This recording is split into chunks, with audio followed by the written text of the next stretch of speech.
जय हिंद दोस्तों, एक बार फिर से आपका डिफेंस एग्जाम बाय एसके में स्वागत है। आज हमारा है लेंस का लेक्चर नंबर जो हमारा इससे पहले हो गया था। हमने किसकी बात किया था? संयुग्मी फोकस के ऊपर बात किया था।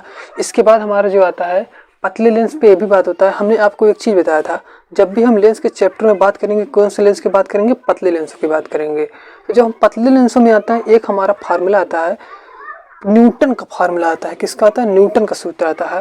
तो न्यूटन का सूत्र कहता क्या है उसके बारे में आज डिस्कस करेंगे। न्यूटन के सूत्र से पहले हम क्या करते हैं, कुछ चीज़ों को रिवाइज कर लेते हैं। जैसे हमने आपको बताया था कल संयुग्मी में एक फोकस क्या बताया था, फोकस के बीच में संबंध बताया था, वो फार्मूले को थोड़ा याद कर लेते हैं। जैसे हमारा फार्मूला कल कितना निकला था, एफ एफ डैश बराबर होता है 1/f1 + 1/f2 इसी तरह से निकलता है। तो आपको पता होगा संयुग्मी में क्या होता है, दोनों फोकस दूरी क्या होती है, जुड़ जाती हैं। अब देखिएगा कल हमने आपको कंडीशन के ऊपर भी बताया था, फोकस दूरी क्या होती है जब पहला अवतल हो दूसरा उत्तल हो, किस तरह से धनात्मक ऋणात्मक क्या होता है। इसके बाद हमने जब दोनों अवतल बताया था उसके बारे में भी डिस्कस किया था, और जब दोनों उत्तल हो उसके बारे में डिस्कस किया था। अभी तक आप लोग उस चैनल नहीं देखे हैं उस वीडियो को या उस लेक्चर को नहीं देखे तो जाके देखिएगा उसको, उसमें सारी चीज़ों को डिस्कस संयुग्मी के बारे में डिस्कस किया गया है। और जो वो लेक्चर है मोस्ट इम्पॉर्टेंट है, क्योंकि आपके प्रीवियस ईयर में मोस्ट इम्पॉर्टेंट आपके क्वेश्चन में आया हुआ है। 2022 में भी आया हुआ है, 2016 में भी आया हुआ है, 2018 में भी आया हुआ है। तो आज की भी एक्सपेक्टेड है तो वो क्वेश्चन आएगा। आज जो है ये भी आपका मोस्ट इम्पॉर्टेंट है। क्या है? मोस्ट इम्पॉर्टेंट क्वेश्चन में कर लीजिएगा। ये देखिएगा आपको बोर्ड में जब भी जितने भी क्वेश्चन मोस्ट इम्पॉर्टेंट है मतलब आने के चांस सबसे ज़्यादा यही है। अब देखते हैं, चलते हैं क्या काम करते हैं। सबसे पहले हम देखते हैं कुछ किरण आरेख को समझ लेते हैं, किरण आरेख किस तरह से चलती है, उसके बाद हम आपको चीज़ें समझाते हैं। पहले देखेंगे ये आपका कौन सा लेंस है। पहले चित्र में देखिए लेंस वैल्यू पहचानना सीखिए। ये कौन सा लेंस है? आपको बोलते हैं इसको बोलते हैं उत्तल लेंस। कौन सा लेंस है? उत्तल लेंस है। उत्तल लेंस में देखते हैं जब भी हम लेंसों की बात करते हैं, थोड़ा सा आप रिवाइज कर लीजिएगा। जब भी हम लेंसों की बात करते हैं तो लेंसों में कितने पृष्ठ होते हैं? पृष्ठों की संख्या कितनी होती है? 2 होती है। 2 पृष्ठ होते हैं। 2 पृष्ठ होंगे तो आपको पता था 2 बिंदु भी होते हैं, 2 फोकस दूरियां भी होती हैं। एक फोकस दूरी को f1 बोलते हैं, एक फोकस दूरी को क्या बोलते हैं? f2 बोलते हैं। तो 2 फोकस दूरी होती हैं। इसके बाद क्या होते हैं? 2 वक्रता त्रिज्या भी होती है। इसको बोलते हैं वक्रता त्रिज्या को किससे दर्शाते हैं? r से। इसको बोलते हैं r1 बोलते हैं, इसको क्या बोलते हैं? r2 होते हैं। मतलब हर चीज़ 2-2 होती है। कितनी होती है? 2-2 होती हैं। तो जब भी हम लेंसों की बात करेंगे 2-2 फोकस दूरी की बात करते हैं। मुख्य फोकस दूरी को बोलते हैं द्वितीयक फोकस दूरी। किसको? द्वितीयक फोकस दूरी को मुख्य फोकस दूरी बोले या मुख्य फोकस दूरी को द्वितीयक फोकस दूरी बोले। जैसे आपको क्वेश्चन में हमने आपको कल ही बताया था, जब भी हमें कभी भी लेंसों का क्वेश्चन करना हो या दर्पण का क्वेश्चन करना हो, कोई भी क्वेश्चन सॉल्व करना हो तो हमें चिन्हों को सबसे खास ध्यान रखना पड़ता है। चिन्हों को यदि आप ध्यान नहीं रखेंगे आपका क्वेश्चन होने की संभावना, गलत होने की संभावना ज़्यादा हो जाती है। तो हम सबसे पहले क्या होती है, चिन्हों को भी ध्यान रखेंगे। किस तरह से रखते हैं? थोड़ा सा ये जो हमारा होता है न्यूटन का जो फार्मूला होता है, जो हमें आज सिद्ध करना है, चिन्हों पर खास कर ध्यान रखना है। हमारा जो न्यूटन का फार्मूला कहता है x डैश बराबर होता है f डैश होता है। इसके बाद एक हमारा और फार्मूला आता है, उसको भी अगले लेक्चर में डिस्कस किया जाएगा। आज बेसिकली हम क्या करेंगे, न्यूटन का सूत्र को फार्मूला किस तरह से ड्राइव करते हैं, एक किस तरह से हमें प्रूव करना है उसी को देखना है। तो चलिए आइए स्टार्ट करते हैं। तो आप पिछली क्लास को जाके देखिएगा। हाँ, आप यदि चैनल पर नए हैं तो चैनल को सब्सक्राइब कर दीजिएगा और बेल आइकन जरूर दबाइएगा। हाँ, वीडियो को लाइक करना नहीं भूलिएगा। चलिए देखते हैं। हम देखते हैं सबसे पहले आपको हम किरण आरेख के बारे में बता रहे थे। किरण आरेख इसी में देखिएगा। हम जब बताते हैं कि ये आपका उत्तल लेंस है, उत्तल लेंस में एक वस्तु रखा गया है ओ डैश क्या रखा गया? एक वस्तु रखा गया है। हम देखते हैं जो वस्तु रखा जाता है तो वहाँ से कहते हैं प्रकाश के कीड़े निकलते हैं। निकलने का मतलब जैसे उस पर प्रकाश के कीड़े पड़ते हैं तो हमें वस्तु को दिखाई देता है। जैसे हमें ये मार्कर दिख रहा है तो मार्कर किस वजह से दिख रहा है? इस पर प्रकाश की वस्तु पड़ रही है। जब प्रकाश की वस्तु पर प्रकाश कीड़े पड़ रही हैं, वस्तु नहीं, प्रकाश कीड़े जब पड़ती हैं तो प्रकाश की कीड़े रिफ्लेक्ट होने के बाद हमारी आंखों में पड़ती है तो हमें क्या करती है? वस्तु दिखाई देता है। इसी तरह से जब वस्तु रिफ्लेक्ट होती है यहाँ पे तो हम क्या करते हैं? लेंसों से देखते हैं। तो हमारा जैसे ओ डैश को हम निकलते हैं, मान लेते हैं ओ डैश से हमारे 2 प्रकाश के कीड़े निकलते हैं। क्या? 2 प्रकाश के कीड़े। याद रखिएगा कीड़ों को दर्शाने के लिए क्या करते हैं? हम किरण आरेख को खींचते हैं। किसको? किरण आरेख ऐसे तीर के द्वारा दिखाते हैं। अब देखिएगा जब हम कीड़ों को देखते हैं, और एक चीज़ दिमाग में रखिएगा, जब भी कभी भी कीड़ों आरेख बनाना हो, जैसे आपको कोई प्रतिबिंब बनाना है तो कितने कीड़ों की आवश्यकता पड़ेगी? 2 किरण की आवश्यकता पड़ेगी। इसमें देखिए एक किरण एक आपका ये है, एक किरण आपका ये है। अब देखिएगा, ध्यान दीजिएगा। जैसे ही हम क्या करते हैं, ओ से एक मुख्य अक्ष के समांतर, मतलब ओ सी के समांतर हम एक रेखा गुजारते हैं, ये एक प्रकाश के किरण को गुजारते हैं ओ डैश ए। जैसे ही ओ डैश ए को गुजारेंगे वो आपको लेंस पे गिरने के बाद अपवर्तन के पश्चात क्या होता है, फोकस से होकर गुजरता है। और याद रखिएगा, लेंस हो, दर्पण कोई भी हो, ये नियम चलता है मुख्य अक्ष के समांतर चलने वाले प्रकाश किरणें अपवर्तन के पश्चात या परावर्तन के पश्चात कहाँ से जाती हैं, फोकस से होकर जाते हैं। कहाँ से जाएंगी, फोकस से होकर जाती हैं। देख रहे हैं, जब मुख्य अक्ष के समांतर चल रहा है, मुख्य अक्ष के समांतर का मतलब ओसी के जब समांतर चलेगा, ओ डैश ए चलेगा, पर अपवर्तन के पश्चात कहाँ से काटते हुए जा रहा है, फोकस से होकर काटते हुए जा रहा है। दूसरा हम कहते हैं, मान लेते हैं हम फोकस से कोई प्रकाश की किरण डाल दो, किससे डाल दें, फोकस से। जब फोकस से डाल देंगे तो ये क्या हो जाएगा, समांतर हो जाएगा। देख रहे हैं, जब हम फोकस से प्रकाश की किरणों को डाल रहे हैं, इसी तरह तो समांतर हो जा रहा है, सी के समांतर हो जा रहा है, तो क्या बोलते हैं, सी के समांतर हो जाता है। तो पहला नियम याद रखिएगा, जब हम मुख्य अक्ष के समांतर रखेंगे तो फोकस से भी काटते जाएगा, जब फोकस से डाल देंगे तो क्या हो जाएगा, समांतर हो जाएगा। तो दो नियम आपको पता हो गया, फोकस से डालेंगे तो समांतर हो जाएगा। अब देखते हैं, जैसे ही ओ डैश का हमें देख रहे हैं एक बिंदु पर काटते हुए दिखाई दे रहा है, उस बिंदु को हम मान लेते हैं हमारा प्रतिबिंब बन रहा है आई डैश आई बन रहा है। जो हमारा वस्तु लिया गया है वो ओ डैश लिया गया है, हमारा प्रतिबिंब बन रहा है आई आई डैश बन रहा है। हमें क्या करना है, इसके बीच में रिलेशन बनाना है और हमें फार्मूले को फाइंड करना है, एक्स एक्स डैश बराबर एफ एफ डैश होता है। अब देखते हैं, थोड़ा सा दिमाग में लगाते हैं, चीज़ों को समझिएगा, उसको हम क्या किस तरह से लेते हैं। सबसे पहले हम क्या करेंगे, त्रिभुजों को फाइंड करेंगे जो क्या हो, दोनों क्या समान हो, क्या हो, एक भुजा समान हो, कोण समान हो, उसको क्या उसको देखेंगे। हम देखते हैं एक त्रिभुज आपको देखेंगे, अगर ओ डैश एफ डैश कितना है, ओ डैश एफ डैश मान लेते हैं, इसको नंबर 1 मान लेते हैं। इसके बाद देखते हैं एफ डैश सी बी देखते हैं, इसको मान लेते हैं नंबर 2, इसको क्या मानते हैं, नंबर 2, इसको मान लेते हैं, इसको नंबर 1 मान लेते हैं। अब देखते हैं, अब त्रिभुज को हम लिख ही लेते हैं, त्रिभुज ओ डैश ओ एफ देखते हैं, और क्या देखते हैं, त्रिभुज एफ डैश बी सी देखते हैं। इसमें देखेंगे दो क्या है, इसके कोण बराबर, इसके कोण क्या है, इसके कोण क्या है, अगर देखेंगे यहाँ से एंगल है, इसका एंगल बराबर है। अब देखते हैं, एक भुजा जो है दोनों के उभयनिष्ठ है, ओ से जो सी जा रही है उभयनिष्ठ है, क्या है, उभयनिष्ठ है, इसके साथ भी होते हुए गुजर रही है, इस त्रिभुज के साथ होते हुए गुजर रही है। तो एक कोण एक भुजा बराबर, तो एक क्या है, समांतर है, क्योंकि दोनों क्या है, एंगल बराबर है।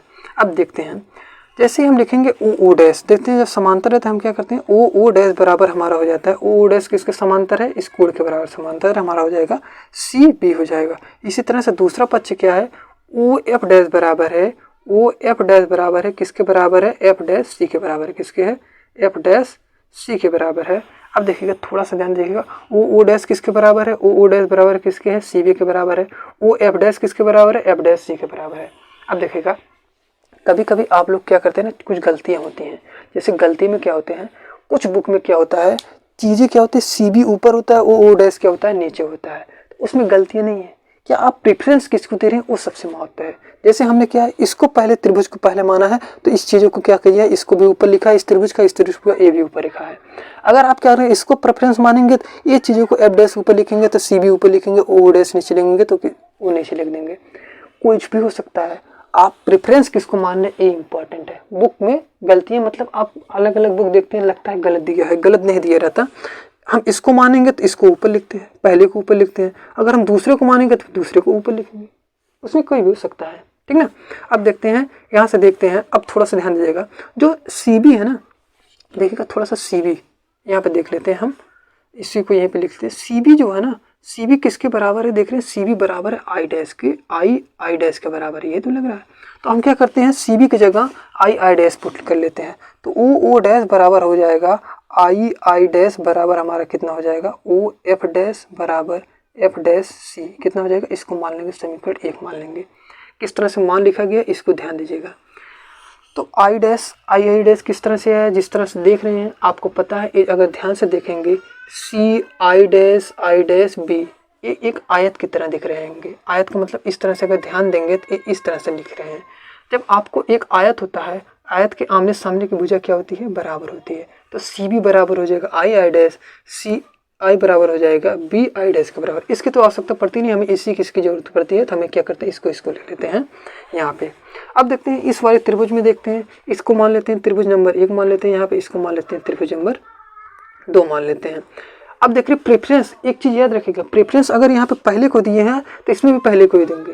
अगर आपने प्रेफरेंस इसमें पहले दूसरे को दिए हैं तो इसमें दूसरे को देंगे। यहाँ पे हमने पहले को दिया है तो इसको पहले को देंगे। तो अब आइए देखते हैं यहाँ पे इस तरह से दूसरा समीकरण लिखते हैं। क्या करते हैं, दोनों में देख रहे हैं उभयनिष्ठ है, इसका कोण इसके बराबर है, इसका देख रहे हैं यहाँ पे बराबर है, देख रहे हैं एक भुजा बराबर है, एक यह दोनों को काटते हुए जा रही हैं। अब देखते हैं इसको जब लिखते हैं हम तो हमारा क्या हो जाता है AC बराबर हमारा क्या हो जाता है, AC बराबर क्या होता है I डैश हो जाता है। क्या होता है I डैश होता है। उसी तरह से बराबर हो जाता है। इसके बाद क्या होता है CF डैश बराबर क्या हो जाता है, CF डैश किसके बराबर है, FI बराबर कितना है, FI बराबर यही तो है।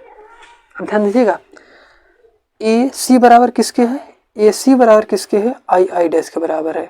इसी तरह से CF बराबर किसके है, CF बराबर क्या है, सॉरी CF है डैश नहीं है, CF जो बराबर है किसके है, FI के बराबर है।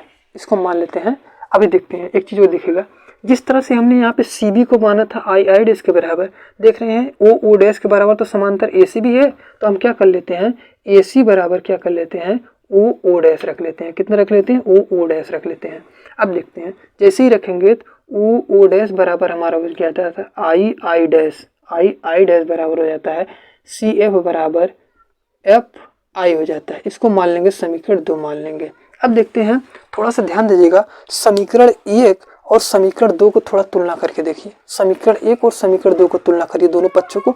अब देख रहे हैं एक पक्ष इसका बराबर है, जैसे O डैश बराबर I डैश है, O डैश बराबर I डैश है। जब एक पक्ष बराबर है तो दूसरा पक्ष भी इसका एक दूसरे के बराबर होंगे। क्या होंगे, एक दूसरे के बराबर होंगे। तो इतना नोट करिए। अब ये देख रहे हैं यहाँ पे हम लिख दे रहे हैं, इसका क्या हो जाएगा, तो हमारा हो जाएगा OF डैश बराबर हो जाएगा, OF डैश बराबर हो जाएगा F dash C। OF dash बराबर कितना हो जाएगा, F डैश C हो जाएगा।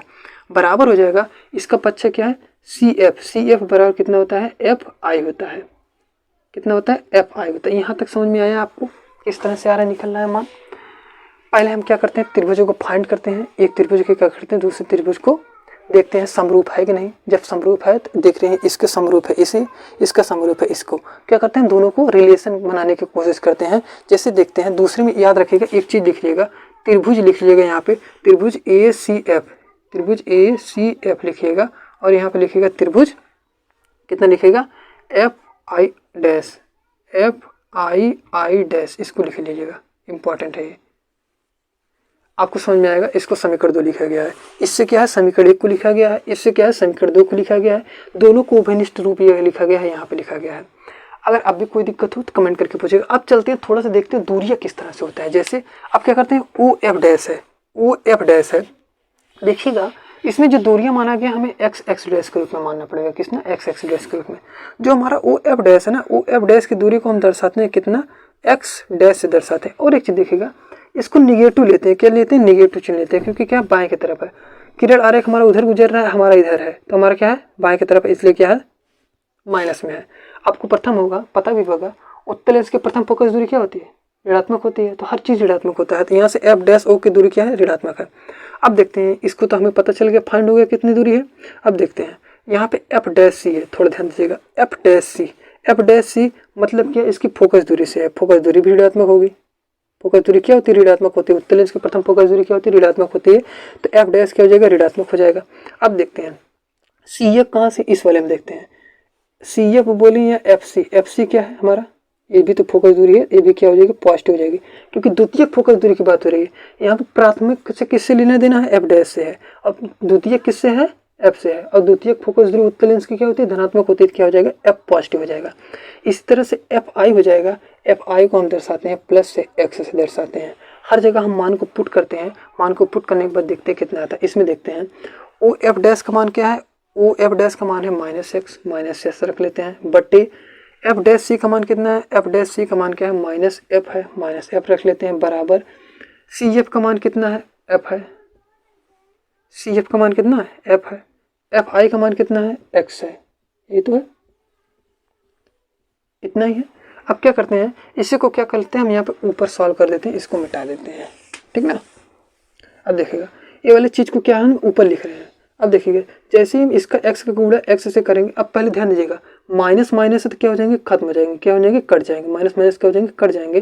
तो एक्स का कूड़ा एक्स में करेंगे। और सॉरी थोड़ा ध्यान दीजिएगा, एक चीज़ और गलती हुई है, यहाँ पे एक्स डैश माना गया है तो इसको क्या मानेंगे, एक्स डैश हो जाएगा, ये भी क्या हो जाएगा, एफ डैश हो जाएगा। अब गलती नहीं होगी, जैसे ही एक्स का कूड़ा एक्स डैश में करेंगे हमारा क्या हो जाएगा, एक्स एक्स डैश बराबर क्या हो जाएगा, एक्स एक्स डैश बराबर हमारा क्या हो जाएगा, एफ एफ डैश हो जाएगा। कितना हो जाएगा, एफ एफ डैश। और हमें प्रूफ क्या करना था, प्रूफ तो यही करना था, और इसके बराबर प्रूफ हुआ कि नहीं हुआ। इसी को बोलते हैं न्यूटन का सूत्र। इसको क्या बोलते हैं, न्यूटन का सूत्र बोलते हैं। क्या बोलते हैं, न्यूटन का सूत्र बोलते हैं। इसी को न्यूटन का सूत्र बोलते हैं या फार्मूला बोलते हैं। तो यहाँ से अब चीज़ें आपको समझ में आएगा किस तरह से निकलता है, किसको क्या कहते हैं हम प्रेफरेंस देते हैं, किस तरह से प्रेफरेंस देते हैं, गलतियाँ हमसे कहाँ होती हैं। आपको आई होप सारी चीज़ें समझ में आएंगे। आप देखिएगा, उसके बाद हम छोटा सा है इसको कंडीशन एक बता देते हैं, आपको समझ में आ जाएगा। पहले इसको नोट कर लीजिएगा इतना।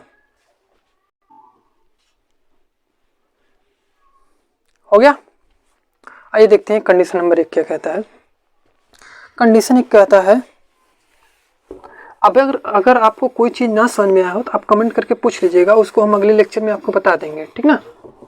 अब देखते हैं थोड़ी सी कंडीशन क्या कहता है।